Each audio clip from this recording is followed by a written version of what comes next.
Big TV భక్తి సమాచారం WhatsApp ఛానల్లో జాయిన్ అవ్వండి. అన్ని విశేషాలు ఎప్పటికప్పుడు తెలుసుకోండి. బిగ్ టీవీ ఆధ్యాత్మిక ప్రేక్షకులకు నమస్కారం. సో వరుసగా ముక్కోటి ఏకాదశి, అలాగే సంక్రాంతి సంబరాలు, మహాకుంభమేళ ఇవన్నీ ఉన్నాయి. వాటన్నిటి మీద అందరికీ కొన్ని సందేహాలు కలుగుతూ ఉంటాయి. వైకుంఠ ఏకాదశి వస్తుంది, అసలు ఎలా చేస్తారు, ఉత్తర ద్వారం నుంచి ఎందుకు దర్శనం చేసుకుంటారు, ముక్కోటి ఏకాదశిని వైకుంఠ ఏకాదశి యొక్క విశిష్టత ఏంటి అనేది కొంతమందికి సందేహాలు ఉంటాయి. అవన్నీ కూడా ఈరోజు మనం దానికి పరిష్కారం తెలుసుకుందాము.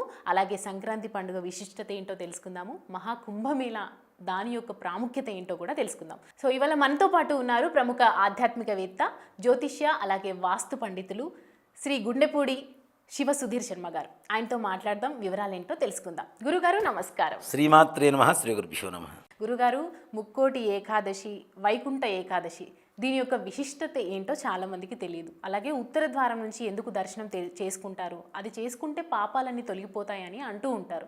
దీని యొక్క విశిష్టత మా ప్రేక్షకుల కోసం ఒకసారి. వైకుంఠ ఏకాదశి, ముక్కోటి ఏకాదశి, పుష్యశుద్ధ ఏకాదశి రోజున వైష్ణవ దేవాలయాలంతా కూడాను భక్తుల రద్దీతో కిటకిటలాడేటువంటి రోజు. ఓ మాట చెప్పాలంటే శివాలయాలకి ఎవరు వెళ్ళరు సామాన్యంగా ఇవాటి రోజున, వైకుంఠ ఏకాదశి రోజున. వైకుంఠ ఏకాదశి అంటే ఏంటి, అసలు ముక్కోటి ఏకాదశిని ఎందుకు పేరు వచ్చింది అనేటువంటి ఒక విషయానికి వస్తే, వైకుంఠంలో సాక్షాత్ విష్ణుమూర్తి శ్రీభూ సమేతుడై, శ్రీదేవి భూదేవి సమేతుడై ఉత్తర ద్వారం ద్వారా ఆయన దర్శనమిస్తుంటారు వైకుంఠంలో. ఇక్కడ మనకి ప్రతి వైష్ణవ ఆలయం వైకుంఠమే.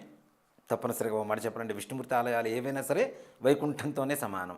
శివాలయాలు కైలాసంతో సమానం అని ఎట్లా చెబుతూ ఉంటామో, అలాగే ప్రతి విష్ణుమూర్తి దేవాలయం కూడా రాముడు కావచ్చు, కృష్ణుడు కావచ్చు, వెంకటేశ్వర స్వామి వారు కావచ్చు, లేదంటే వామనమూర్తి కావచ్చు, ఇట్లా మత్స్యమూర్తి కావచ్చు, అనేక రకాలైనటువంటి దేవాలయాలు, వైష్ణవ దేవాలయాలు ఏవైతే ఉన్నాయో ఇవన్నీ కూడాను వైకుంఠంతోనే సమానం.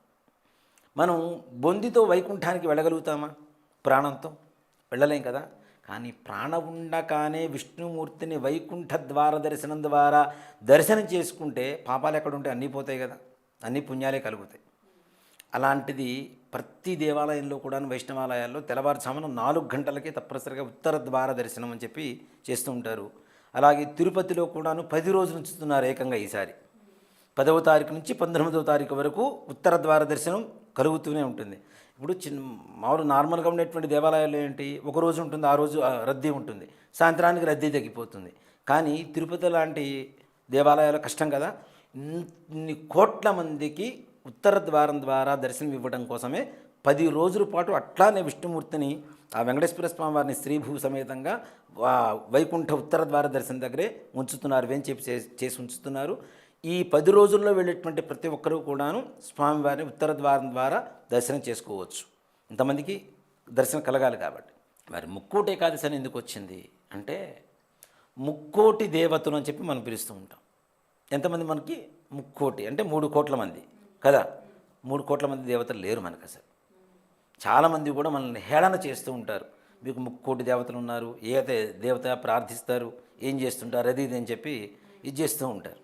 ముక్కోటి దేవతలు అంటే 3 కోట్ల మంది దేవతలు కాదు. కోటి అంటే సంస్కృతంలో మార్గము, విధానము అని అర్థం.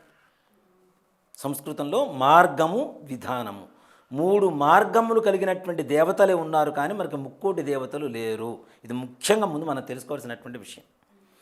3 విధానములు కలిగినటువంటి దేవతలు కూడా విష్ణుమూర్తిని వైకుంఠ ద్వారంలో, ఉత్తర ద్వారంలో దర్శనం చేసుకునేటువంటి రోజు కాబట్టి ముక్కోటి ఏకాదశి అని ఒక పరమార్థం చెప్తోంది. అలాగే మానవులకి ఈ వైకుంఠ ఏకాదశి రోజున ఎవరైతే విష్ణునామస్మరణ చేసుకుంటూ ఉపవాసం ఉంటారో, ఒక్క ఏకాదశి రోజు ఉన్న 3 కోట్ల ఏకాదశులు ఉపవాసం చేసినటువంటి ఫలితం కలుగుతుందని శాస్త్రం చెబుతోంది. అంటే 3 కోట్ల ఏకాదశులు ఉపవాసం చేయడం అంటే ఒక జీవితకాలంలో సరిపోదు. కానీ చేస్తే ఎంత పుణ్యం వస్తుందో అంత పుణ్యం ఒక్క వైకుంఠ ఏకాదశి రోజున ఉపవాసం చేసి నామస్మరణ చేస్తే వస్తుందని చెప్పి శాస్త్రం చెబుతోంది. మరి ఏం చేయాలి, ఎలా చేయాలి, అసలు వైకుంఠ ఏకాదశి రోజున ఎలా విష్ణుమూర్తిని మనం ప్రసన్నం చేసుకోవాలి, ఎలా చేస్తే ఆయన ప్రసన్నమవుతాడు అనేటువంటి ఒక విధానానికి వస్తే, చాలామంది అడుగుతుంటారు, ఏం పూజలు చేయమంటారు, అది చేయమంటారా, ఇది చేయమంటారు, అట్లా ఇట్లా అంత ఖర్చు పెట్టాలి, ఇంత ఖర్చు పెడతాం, అది చేస్తాం, ఇది చేస్తామని. ఏమీ చెయ్యకుండా ఉంటే పుణ్యం వస్తుంది. ఏం చేయకుండా ఉంటే, చెడ్డ పనులు చేయకుండా ఉంటే పుణ్యం వస్తుంది. ఎదురు వాళ్ళ మీద పడి ఏడవటం, ఇంట్లో అత్తామామల్ని సరిగా చూసుకోలేకపోవటం, కొడుకు తల్లిదండ్రులను చూసుకోకుండా ఇష్టం వచ్చినట్టు మాట్లాడడం, పిల్లల్ని తిట్టడం, ఇంట్లో అపరిశుభ్రంగా ఉండడం, ఎక్కడ కూడా శుభ్రత లేకుండా 11కో 12కో నిద్ర లేచిన నైటీ మీదనే వంట చేయకుండా ఉండడం, ఇవన్నీ చేయకుండా ఉంటే పుణ్యం వస్తుంది. నెంబర్ 1. ఒక గోవు దగ్గరికి ఒక ముత్తైది వెళ్ళింది.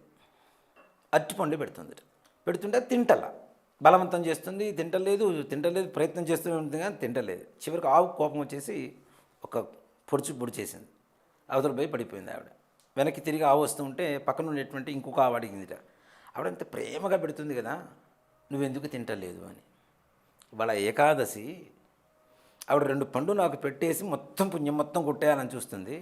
ఇంట్లో అత్తమామలకు సరిగా కూడుబెట్టదు, భర్తని ప్రేమగా చూడదు, పిల్లని బాధ్యతగా చూడదు, ఇంట్లో ఉండేటువంటి ఏ వస్తువులు కూడా శుభ్రంగా ఉంచుకోదు, ఏ గుడికి వెళ్ళిన పాపాన పోలేదు, ఇంట్లో దీపారాధన 12:30 గంటకి తెప్పితే పొద్దున్నే లేచి దీపారాధన చేసిన పాపాన పోలేదు, ఏ దేవాలయానికి వెళ్ళలేదు, ఏ నదుల్లో స్నానాలు చేయలేదు.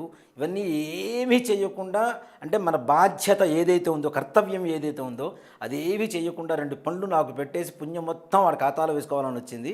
అలాంటి వాళ్ళు పెట్టినవి నేను తినను అని చెప్పిందట యావు పక్కావతు. దీన్ని బట్టి ఏంటి మనం చేయాల్సింది, మన కర్తవ్యం తప్పనిసరిగా మనం నిర్వర్తించాలి. దాని తరువాతనే దైవమైనా ఏమైనా. పతే ప్రత్యక్ష దైవం అంటారు, తల్లిదండ్రులు దైవం అంటున్నాం, పిల్లలు దేవుడితో సమానం అంటున్నాం. వీళ్ళందరినీ వదిలేసి ఎక్కడ ఉన్న దేవుడిని వెతుక్కుంటూ పోతే దేవుడు ఎందుకు కనపడతాడు మనకి? అవునా?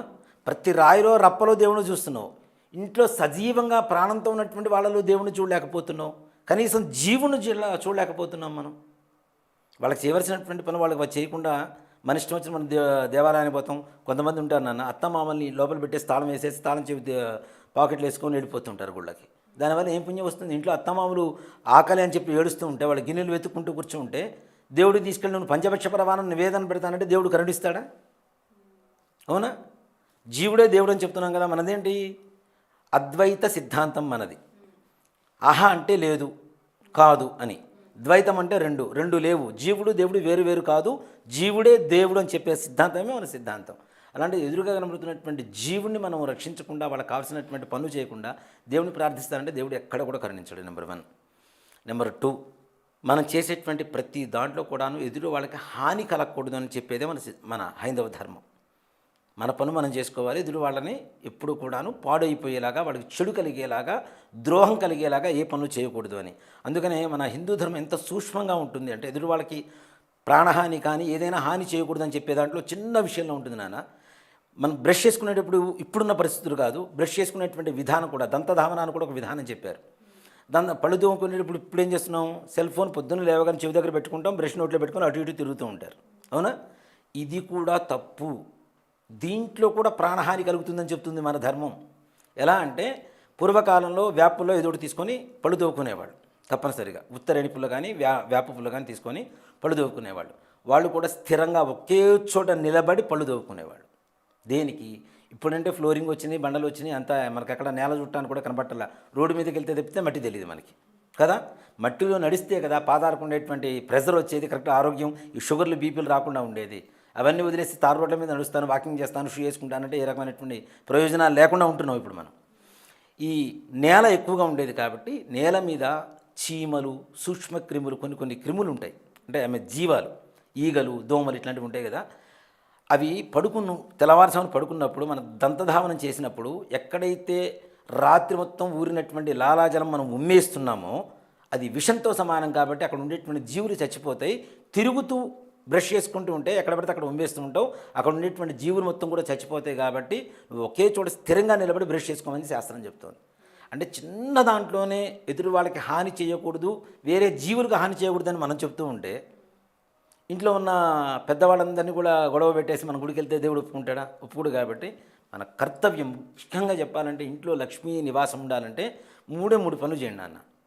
4ంటికి లేవటం, బ్రష్ చేసుకోవటం, స్నానం చేయటం, తర్వాత ఇంటిని శుభ్రం చేయటం, ఇల్లు మొత్తం చిమ్ముకొని, వంట మొత్తం చేసుకొని, టిఫిన్లు తిని, ఆ రాత్రి పడుకున్నటువంటి వస్త్రాల మీద భోజనం కూడా చేసి అంతా అయిపోయిన తర్వాత ఫ్రెష్గా తయారై ఇప్పుడు బయటికి వెళ్ళేవాళ్ళు చాలామంది ఉన్నారు. అది తప్పు. దానివల్ల అనారోగ్యం మనం కోరి తెచ్చుకుంటున్నాం. మన హిందూ ధర్మం అంటే దేవుడు అని చెప్తున్నాం కదా, ప్రతిదీ దేవుడి పేరుతో చేసి మనం ఆరోగ్యాన్ని నింపుకోవడమే మన హిందూ ధర్మం. గొప్ప లక్షణం అదే మన హిందూ ధర్మంలో. దేవుడికి నివేదన పెడతాం, ఒక్కొక్క సీజన్లో ఒక్కో రకమైనటువంటి నివేదన పెడుతూ ఉంటామా? ఆ సీజన్లోనే ఎందుకు పెట్టాలి? ఆ సీజన్లో దేవుడికి పెట్టి మనం తింటున్నాం కాబట్టి మన ఆరోగ్యం కాపాడుకుంటున్నాం మనం. అంతేగాని పేరు దేవుడిది, నిండేది మాత్రం మన కడుపేగా. అవునా కదా? పొద్దున్న దద్దోజనం తినమంటారు ఒక సీజన్లో, ఒక సీజన్ పులిహోర తినమంటారు, ఒక సీజన్లో ఇంకో రకమైనటువంటి వంటకాలు తినమని చెప్తుంటారు. ఇవంతా కూడా ఏంటి? ఆరోగ్య సూత్రం. చలికాలంలో వేడిని పుట్టించేవి, ఎండాకాలంలో చల్లదనాన్ని చేకూర్చేటువంటి వస్తువులు తినమని మన శాస్త్రం చెబుతుంది. సీజనల్గా మనకు వస్తున్నటువంటి పండు కావచ్చు, ఆహారాలు కావచ్చు, ఇవన్నీ కూడా ఎందుకు వస్తాయంటే మన ఆరోగ్యం కోసమని. మన హిందూ ధర్మం మొత్తం కూడాను మానవ జీవన విధానము, అంతేకాని వేరేది కాదు. మరి దేవుడికి ఎందుకు చేయాలి అంటే, మనం చేస్తున్నటువంటి పని, మనకి ఈ జీవనాన్ని ఇచ్చినందుకు, మనం తింటున్నటువంటి ఆహారం కావచ్చు, ఏదైనా సరే భగవంతుడు ఇచ్చినటువంటి ప్రసాదం. మనం ఎవరన్నా మనకి ఏదైనా గిఫ్ట్ ఇస్తారు, మనం థ్యాంక్స్ చెప్తామా లేదా? అలాగే భగవంతుడు మనకి ఇంతటి జన్మనిచ్చి ఇలాంటి పరిస్థితిని ఇచ్చినందుకు ఆయనకి కృతజ్ఞతగా ఆయనకు పూజ చేసుకోవడం మన విధానం. మరి ఏం పూజలు చేస్తే పుణ్యం వస్తుంది వైకుంఠ ఏకాదశి రోజున? ఇందాక చెప్పినట్టుగానే చెడ్డ పనులే కాదు, వేరే పూజలు కూడా ఏమీ చేయవలసినటువంటి అవసరం లేదు వైకుంఠ ఏకాదశి రోజున. ప్రొద్దున్నే స్నానం చేసి మీకు దగ్గరలో ఉండేటువంటి వైష్ణవాలయాల్లో వైకుంఠ ద్వార దర్శనం చేసుకొని రండి. ఇంకా అవకాశం ఉంటే ఇంట్లో ఉండేటువంటి పూలు 4 పూలు, 4 తులసి దళాలు కోసుకుని వెళ్ళి దేవాలయంలో సమర్పించండి. ఆ దేవాలయానికి వెళ్ళే ముందుగానే ఇంట్లో పొద్దున్నే దీపారాధన చేసుకోండి. దీపారాధన చేసినప్పుడు మనం భగవన్ నామం చేస్తాం కదా, ఏం నామం చేయాలి అంటే, అన్ని కష్టాలు నెరవేర్చేటువంటి, తీర్చేసేటువంటి అష్టాక్షరి నారాయణ మంత్రం ఉంటుంది. చిన్న మంత్రం ఏంటి? శివుడికి పంచాక్షరి చదువుతాం కదా, ఓం నమ శివాయ అని. అలాగే విష్ణుమూర్తికి ఓం నమో నారాయణాయ. నామస్మరణ మాత్రేణ జన్మ సంసార బంధనాత్ అని చెప్పి శాస్త్రం చెబుతుంది, విష్ణు సహస్రనామంలో చెబుతూ ఉంది మనకి. ఒక్క నామస్మరణ చేస్తే చాలు ఎన్ని రకాలైనటువంటి కష్టాలన్నీ కూడా తొలగిపోతాయినా అని చెబుతోంది. కాబట్టి అష్టాక్షరీ మంత్రాన్ని ఎవరైతే పరమ పవిత్రంగా భావించి భక్తితో మనస్ఫూర్తిగా భగవంతుడి మీద విశ్వాసంతో స్మరిస్తూ ఉంటారో ఆ రోజంతా, వాళ్ళతో విష్ణుమూర్తిని స్మరిస్తే పక్కన ఎవరు ఉంటారు? విష్ణుమూర్తి పక్కన లక్ష్మీదేవి ఉంటుంది కదా, లక్ష్మీదేవి ఆటోమేటిక్ ఇంటికి వస్తుంది అష్టైశ్వర్యాలతో. కాబట్టి పూజలు పునస్కారాలు ఇవన్నీ తీసి పక్కన పెట్టండి. వీటి మీద ధ్యాస చూపించేదానికంటే ఒక నామంతో భగవంతుడికి దగ్గర వండి భగవంతుడు మీకు దగ్గర అవుతాడు. లక్ష్మీదేవి సమేతంగా లక్ష్మీనారాయణ స్వామి వారు మన ఇంట్లో తిష్ట వేసుకొని కూర్చొని ఆయన అష్టాక్షరి మంత్ర ప్రభావం చేత ఏ రకమైనటువంటి కష్టాన్ని కూడా గడప దాటనివ్వకుండా ఆయన సంరక్షిస్తూ ఉంటాడు. ఆ మంత్రమే పరమ పవిత్రమైనటువంటి ఓం నమో నారాయణాయ.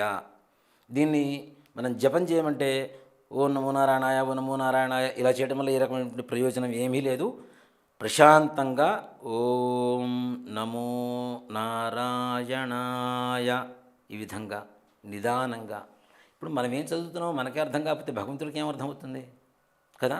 ప్రశాంతంగా చేస్తే నిజంగా చెప్తున్నానన్న, జపం ఎంత శక్తివంతంగా ఉంటుంది. నా మంత్రాలు ఏవైనా సరే అంటే, మనం ఒక పావు గంట సేపు ఓం నమో నారాయణాయ అనేటువంటి మంత్రాన్ని పెదాలతో పలుకుతూ ఉంటే కాసేపటికి పెదాలు మూసుకుపోయి మనస్సు పలుకుతూ ఉంటుంది మంత్రాన్ని. కళ్ళు మూసుకొని ఒక అరగంట సేపు భగవన్ నామం చేయండి, మీకు ఇష్టం వచ్చినటువంటి ఇష్టదేవ నామస్మరణ చేయండి. కొంతసేపటికి పెదాలు మూసుకుపోతే లోపల మనస్సులోంచి నామం మనమే జపం చేస్తూ ఉంటాం. ఇది జపం. ఇది బయటికి చేసేది ఏంటి? నామస్మరణ. స్మరణ కంటే కూడా లోపల ఇంకా మనసుతో స్మరిస్తే ఇంకా తొందరగా ఎక్కువ ఫలితాన్ని ఇస్తుంది. దాని ద్వారా దివ్యజ్ఞానం అంటే ఏదైతే మనం మూడో కన్ను అని చెప్పి చెబుతున్నామో ఆ తప్పనిసరిగా త్రినేత్రం, జ్ఞాననేత్రం తప్పనిసరిగా తెరుచుకుంటుంది. భగవంతుడి సాక్షాత్కారం ఎవ్వరికైనా, అది చదువుకున్నటువంటి పండితుల కర్ల, వేదాలు చదువుకోకర్లా, పురాణాలు చదువుకోకర్లా, ఇతిహాసాలు చదువుకోవాల్సిన అవసరం లేదు. ఒక్క నామస్మరణ తీసుకొని మనస్ఫూర్తిగా జపం చేయగలిగితే, ప్రతి ఒక్కరికి భగవన్నామ స్మరణ చేయగలిగితే తప్పనిసరిగా భగవంతుడు సాక్షాత్కారం కలుగుతుంది. తద్వారా భవిష్యత్తు మీద మనం ఏం చేయాలో, ఏం చేయకూడదో, ఎవరితో మాట్లాడాలో, ఎవరితో మాట్లాడకూడదో, ఏం మాట్లాడాలో, ఏం మాట్లాడకూడదో, ఎలాంటి పనులు చేయాలో, చేయకూడదో కూడా భగవంతుడు మనకి తప్పనిసరిగా ఆకాశవాణి అని చెప్పి అంతకుముందు మనం రేడియోలో వింటుంటాం. ఆకాశవాణి అనేటువంటి మాట ఎక్కడి నుంచి వచ్చిందంటే, భగవంతుడు ఆకాశ మార్గం ద్వారా చెప్పేటువంటి మాటల్ని ఆకాశవాణి అంటారు. అలానే మన చెవిలో భగవంతుడు ఎప్పుడు చెప్తూనే ఉంటాడు, అరే ఇది నీ కరెక్ట్ కాదు, నువ్వు వెళ్ళకు, ఎవరికి చెప్తాడు? భగవన్నామాన్ని సంపూర్తిగా మనస్ఫూర్తిగా భక్తితో విశ్వాసంతో నమ్మి చేసినటువంటి వాళ్ళకి తప్పనిసరిగా చెప్తూ ఉంటారు. ఒక వ్యక్తి జాతకాన్ని కూడా చూడాల్సిన అవసరం లేదు నాన్న. Face is the index of the mind. అవునా? ఫేస్ ముఖ కవళికలు చూస్తే కొంతమంది చెబుతూ ఉంటారు. ఎలా చెప్పగలుగుతారు? కేవలం భగవన్నామ స్మరణ శక్తే, అంతమించి వేరేం లేదు. కాబట్టి తులసిమాల కానీ తులసి దళాలు కానీ భగవంతుడి దగ్గర సమర్పించండి. మీకు చేతనైన నమస్కారం చేసుకోండి, చేతనైన ఆహారం నివేదన పెట్టండి. మీరు తినేటువంటి ఆహారం ఉంటుంది, అదే పెట్టండి. ఉపవాసం చేయండి. ఉపవాసం చేయగలిగిన వాళ్ళు మాత్రమే చేయండి. బీపీలు షుగర్లు పెట్టుకొని ఉపవాసాలు చేయాలంటే టాబ్లెట్స్ వేసుకోవాలి.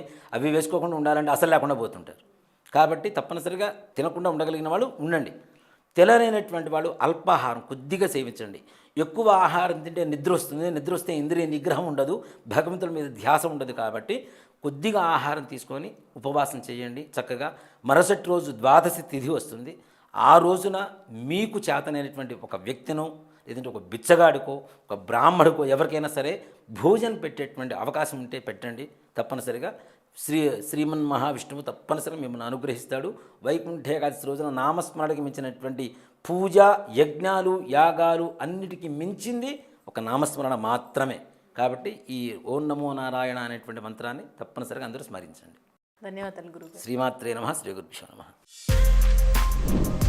For more videos like this, subscribe Big TV channel.